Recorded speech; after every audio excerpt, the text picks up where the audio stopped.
Fala aí, galera. Aqui é o Cidadão X. Galera, às vezes eu sento aqui para gravar e vou lançando aqui uma série de conteúdos, né, dentre os quais eu escolho um ou outro para editar e publicar para vocês. E essa é parte da minha dificuldade, né? Escolher qual que eu vou editar, porque é muita coisa. E alguns assuntos que eu abordo acabam sendo assuntos complexos. Me cobro muito a não passar, né, um conteúdo para vocês com base em futilidade, sensacionalismo, ser muito superficial no que eu falo. É fácil chegar aqui e fazer uma crítica contra o novo ensino médio. Mas será que fica completo o conteúdo? Eu acho que tudo que eu faço, mesmo que sejam os vídeos mais longos, já não ficam completos. Aí imagina um tema que eu vejo que é tão complexo quanto esse, eu falar aqui num videozinho de 5 minutos. Sim, tem críticas pontuais, críticas técnicas contra a nova reforma do ensino médio, que é o assunto que está gerando polêmica, né, no momento. Mas, cara, tem muita coisa para falar sobre essa reforma do ensino médio, desde a sua origem e os seus objetivos finais, passando ali pela aplicação, da estratégia ali do golpe. Para mim é parte de um golpe, cara. Como tudo que vem hoje da política contra o brasileiro, contra o povo, é tudo golpe. Vamos começar a falar sobre qual a origem dessa reforma do ensino médio. Eu podia voltar até a época dos militares, programar o típico cidadão ideal para os militares, né? O zumbi perfeito. Mas eu acho que eu posso avançar um pouco, né? Dá para falar melhor, né, sobre a nova estratégia de implantação desse reforço do ensino médio, né, zumbificador, que foi imposto pelo governo Temer, se você não se lembra. Eu não me esqueço. Eu não me esqueço porque, cara, só por vir de origem do governo Temer, um governo golpista, já merecia uma rejeição incondicional da população. Já não deveria ser aceito. Não precisa avaliar critério técnico, imposição na prática, né, ou opinião de especialistas. Se foi o Temer, pós-golpe na Dilma, que impôs essa reforma do ensino médio, você já deveria ser contra. Naturalmente contra. E se você vai observando quais as ações por trás e outros apoiadores, cara, não tem como você ser a favor. Mesmo sem saber direito como funciona, né, como que é a aplicação, os detalhes. Se vem de quem veio, você tem que ser contra. Então, como eu disse, só por isso já tinha que ser, né, digno de toda a rejeição da população. Faz parte, né, dos compromissos, da agenda golpista, que modificaram ali o país a partir do golpe contra a Dilma. O golpe contra a Dilma, pra mim é um marco, cara. Desde quando eu me interessei por política, conspirações, de mostrar como é sujo o processo. Eu falei pra vocês em vídeos recentes, e a Dilma passou pelo mesmo processo. Eram muitas facções, principalmente no caso dele, a facção militar, contra, né, a sua agenda, contra o seu programa de governo, que voltava mais pro meio popular, mais pro meio pobre. Então não era interessante para a elite, não era interessante para os militares, né, para a facção política e nem para questões internacionais, né, que estavam mais interessadas em preservar os seus negócios aqui no Brasil. Negócios esses, se diga, né, de exploração e controle. Observa qual foi a agenda pós-golpe. As reformas. Você se esquece das reformas? Reforma trabalhista, teto de gastos, impedir o investimento público em setores que você sabe que vão ser sucateados. Se já faltava dinheiro em segurança, saúde, educação, e você congela os gastos, mesmo com os custos subindo por conta da inflação, o que você acha que ia acontecer com esses setores? Eles iriam entrar em colapso. O projeto era esse, não é algo não pensado, uma consequência, né, que não foi, né, imaginada por eles. O objetivo era esse. Colocar esses setores essenciais, né, para a massa em colapso. E aí tem envolvimento de setor privado, que tem interesse em absorver as necessidades da massa. Tem a questão de deixar o povo cada vez mais vulnerável, o povo cada vez mais enfraquecido, mais miserável. Então o Temer, quando ele assume o poder, ele tinha, né, dentre vários interesses, vários compromissos, né, entregar essas reformas. Ele tinha lá que preservar a segurança dos militares, que a Dilma ameaçava. Ele tinha que entregar o setor, né, de combustíveis do país, né, o setor petrolífero do país, para a mão dos Estados Unidos. E ele tinha essas reformas pontuais, internas. Vai além da reforma trabalhista. Vai além da DRU, lembra da DRU?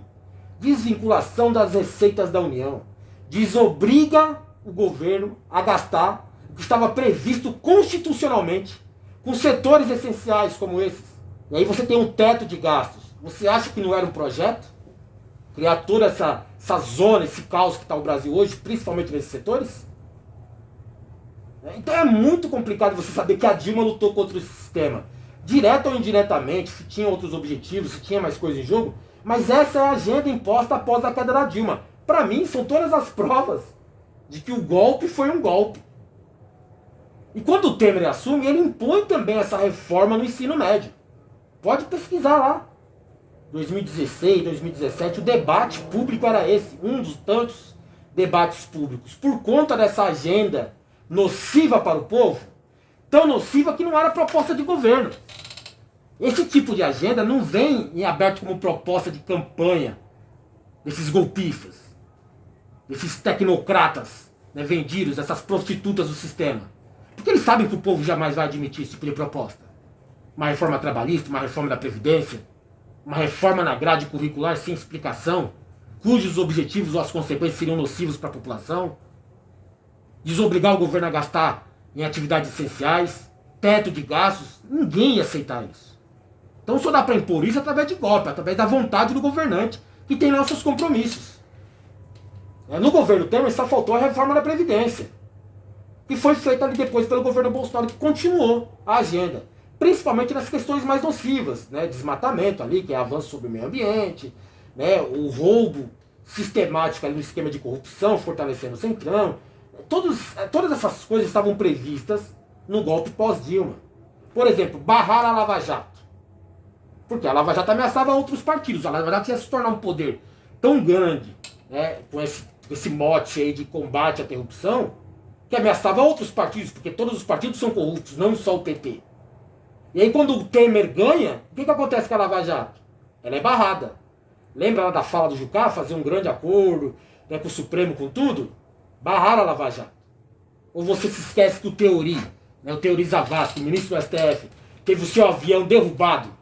Era ele que estava à frente da Lava Jato, era ele que ia estender a perseguição da corrupção a outros partidos. O que já não era interessante nem para a própria Lava Jato, nem para o próprio Moro, que andava lado a lado com Aécio, com Temer, com Alckmin. Não tinha interesse nenhum em pegar outros partidos. Mas talvez o Teori, lá no Supremo, já que estava combatendo a corrupção, vamos pegar só o PT, vamos pegar todo mundo. E aí o avião do cara cai. E aí ninguém mais fala em Lava Jato, o Bolsonaro decretou o fim dela. Levou o Moro para o seu governo, né, colocou ali os objetivos políticos de Dallagnol, de ser deputado, de ser político. Entendeu o esquema? O golpe na Dilma tinha vários fatores. Aí, por isso que eu digo, né, era muito complicado a Dilma continuar no poder diante desse cenário. Mas a reforma do ensino já estava lá, cara. Era o objetivo desses caras. Eu lembro que o Temer, ele propôs, né, a mudar a grade curricular, o que gerou debate na época. Não tinha esse nome. Nova reforma do ensino médio. A princípio, a proposta do Temer era modificar a grade curricular. Eu lembro até que tinha um canal do YouTube, que eu até gostava, né? Aquele Você Sabia, dos dois moleques lá, né? Que se venderam pro Temer na época, eu fiz um vídeo criticando. Naquela época, cara, eu já criticava a reforma do ensino médio. É mais uma coisa que eu acertei. Senão ninguém tava reclamando agora. Mas naquela época eu acertei. E aí teve esse canal, né, esse Você Sabia, que foi fazer um vídeo apoiando, né, a reforma, né, a proposta do governo Temer. Que não era proposta, cara. Porque quando é proposta, tem um monte de manobras necessárias para imposição junto à população. Inclusive a aceitação do povo. Não era proposta, ele foi um decreto do Temer, do Bolsonaro, né, que vinha como proposta dessa agenda oculta. Foi um decreto do Temer, ele simplesmente assinou e agora vai ser assim. Então, na época, eles falavam muito de mudança na grade curricular. Eles tinham alguns alvos, né, algumas matérias que eles viam que não eram necessárias. Ou eles falavam de tirar filosofia, tirar história, tirar sociologia, ciências sociais da grade curricular. Porque para eles não é interessante. O que trata a filosofia? Fazer o cidadão questionar as coisas. Mas do que trata a história? Aprender, principalmente com experiências passadas, descobrir a realidade. que forma o nosso contexto atual, ético, moral, ideológico. Sabe, a ideia deles era atacar isso, a base do ensino, que cria a consciência do cidadão, o cidadão real de bem, não esse cidadão fascista. Né? Sociologia, ciências sociais, né? É fazer o cidadão ter consciência da sua própria existência, da sua classe. Entendeu por que eles combatem tanto Paulo Freire ou Karl Marx?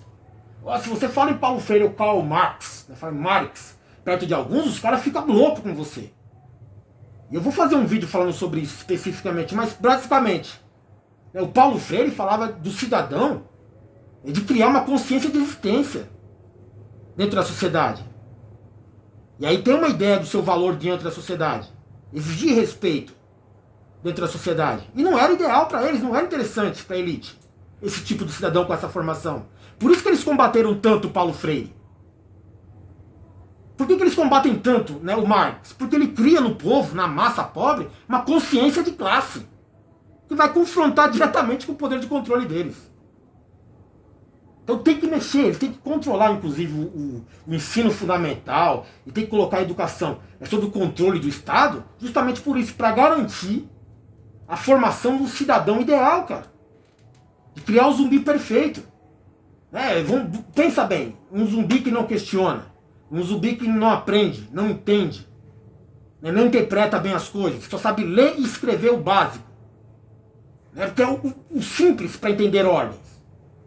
Eles querem um zumbi que fica naquela ideia do obedeça, consuma, trabalhe, né, se conforme, não questione. É essa a ideia de cidadão ideal para eles. Com esse modelo educacional é isso, a proposta é essa. E lógico, eles fizeram as manobras, porque gerou muita repercussão, a mudança na grade curricular na época, e aí colocaram meio que em stand-by essa reforma do ensino médio, né, para, digamos que estudos, ou digamos aceitação do povo diante de tantas outras tragédias, tantos outros escândalos. Daqui a um tempo a gente impõe isso daí. Bolsonaro foi relevando ali, sucateando a educação, com o ministro roubando até barra de ouro, junto com o evangélico lá no setor educacional, né, mas tinha tanta coisa lixo na educação com o governo Bolsonaro, que a gente não teve tempo de discutir reforma do ensino médio como deveria, de maneira séria. Mas olha só, né, eu penso que as pessoas envolvidas atrás dessa reforma do ensino médio já tinham que indicar para você que aquilo não prestava. Primeiro, vem de origem do Temer. Teve que comprar até apoio de influenciadores de massa, como o canal Você Sabia, para apoiar a sua proposta. Na verdade, é a sua imposição. Quem mais apoiava a reforma do ensino médio na época e apoia agora? Redes privadas de educação. Se você sucatear, né, a rede pública, logicamente você vai dar grandes vantagens para a rede privada. Que ou vai pegar uma parcela desse mercado, do pai preocupado que vai ter que pagar por uma educação pelo menos básica para o seu filho, ou a elite, que vai ter o seu filho com a garantia de que vai aprender muito melhor, com muito mais qualidade do que no ensino público. Então as redes privadas tinham muito interesse e apoiavam essa reforma do ensino médio, como apoiam até hoje. Quem mais apoiava na época e apoia hoje a reforma do ensino médio? A direita elitista. Você tinha na época o Aécio apoiando a reforma do ensino médio, você tinha o próprio Temer, toda, né, a cadeia golpista aprovando o ensino, né, aprovando essa reforma do ensino médio. Aí tinha todos os veículos de comunicação, né, mercenários a serviço deles, né, trabalhando por isso.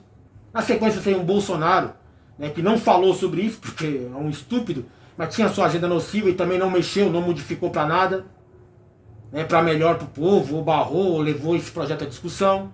Sabe quem estava trabalhando pela reforma do ensino médio lá naquela época? Gente como Luciano Huck, que hoje está até fazendo propaganda pela novo ensino médio, né, pela nova reforma do ensino médio. Cara, eu acho que é um absurdo. Né? E esse é o ponto, cara. Você tinha que ter uma rejeição natural por essa proposta, que não é proposta, é uma imposição do governo, já que foi um decreto do Temer. Não houve debate público, não houve aceitação popular, não houve proposta de campanha. É uma agenda própria deles, da privada. Vai contra o interesse do povo. Vai contra o julgamento do povo, a aceitação do povo. Sabe, não teve, né, o debate como deveria ter sido feito na época, que hoje estão exigindo que se faça. Né, envolvendo alunos, são os estudantes interessados no processo, educadores, né, profissionais da área, que saberiam das dificuldades, né, e quais as consequências negativas, né, desse projeto, especialistas, na questão educacional, na questão de gestão pública. Foi um decreto, cara. Mas o Luciano Huck já apoiava, né, a reforma do ensino médio lá na época do Temer, como apoia hoje. Sabe, eu fico pensando, o Huck é muito fácil apoiar uma reforma do ensino médio, né, que sem ele dizer isso pra você, vai prejudicar a educação pública. Por quê? Porque o filho dele não estuda na educação pública. Ele não tem interesse nenhum em fazer o filho dele, um playboy, né, que estuda lá na escola particular, de alto custo, né, tem que competir, né, com um moleque da rede de ensino público. Né, que ele sabe que vai estar cada vez mais em decadência, né, aquela fonte de educação. Ao contrário da dele. Então o moleque dele, o moleque da elite, o filho do Luciano Huck, ele não precisa aprender muita coisa, ele não precisa ser inteligente. Basta ele negar que os outros tenham acesso à fonte de educação, à fonte de informação, à fonte de conhecimento. Os caras não se crescem pela capacidade intelectual deles. Eles negam o acesso a uma formação intelectual aos outros. E isso vai trazer vantagem para eles sempre, cara. O filho dele vai ser dono de empresa, vai ser CEO, né, de uma multinacional. Enquanto o moleque da periferia vai ser entregador, infelizmente. Que é isso que eles querem. Vai ser operário numa obra. Que é isso que eles querem. Não precisa fazer faculdade, saber ler, escrever, interpretar texto, fazer redação. Não precisa de nada disso. Só precisa saber mal assinar o nome, né, e obedecer às ordens que vinham escritas ali ou divulgadas ali pelo patrão. Só isso. Cumpre o que eu estou mandando. Acabou. Então, cara, tem muita coisa para se debater. A falência da educação pública, né, a educação geral da população, não é uma fatalidade, uma consequência de políticos ou projetos irresponsáveis. Não, cara, é um projeto. A ideia era essa, o objetivo é esse e está sendo atingido. Então eu penso em falar sim sobre a reforma do ensino médio, mas eu preciso de uma introdução, por exemplo, como a origem, o porquê que você automaticamente já tem que ser contra. Mas se a gente levar, né, para debater questões mais práticas do projeto em si, você vai ver que tem muito mais coisa nociva que vai acrescentar, vai somar a sua rejeição ao projeto. Não é a questão da imposição, a falta de um debate decente e aceitação do povo, né? Não é só a questão de analisar quem apoiou o projeto, é você entender as consequências dele. O que isso vai causar na população real. Não na população fake, imaginária deles. Tem que ser na prática, como isso vai atingir você ou o seu filho. Valeu!